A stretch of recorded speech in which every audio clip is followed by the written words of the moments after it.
Hey guys, in this video I'm going to show you how to apply for a Halifax credit card. It's really easy and simple. Come to their website. Okay, under home you'll see credit cards, and then you can come here and choose from the different credit cards. You can check out their different credit cards they actually have. Okay, check all of them out, and then you have to check your eligibility first before you actually get started. So once you've chosen a credit card, you can go ahead and check eligibility for the cards you're actually likely to be accepted for, and you'll see, for example, your estimated card limit, and then you can go ahead and click on check now, and then you can go ahead and do the eligibility checker. So you can click on check now right here, then you can start going through the process and let this page load up, and I'm going to show you.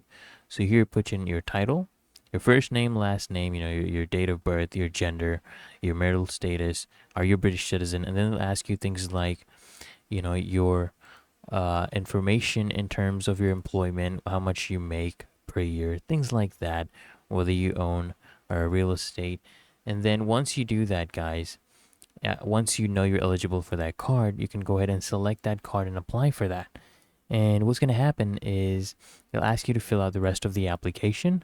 And then once you fill out the application, they'll go ahead and complete a full credit search on you when you submit your application. And this will be registered on your credit record. Of course, it will not affect your credit score whatsoever. It will not affect your credit score, but it will be reflected in your credit score. So what's going to happen is that they will actually let you know if you're actually eligible, and then you will be on track to get your credit card. It's really that easy and simple. So I hope you found this guide helpful, and if it was, consider smashing the like button, guys, as well as subscribing to frequently asked questions, and I'll see you in the next one.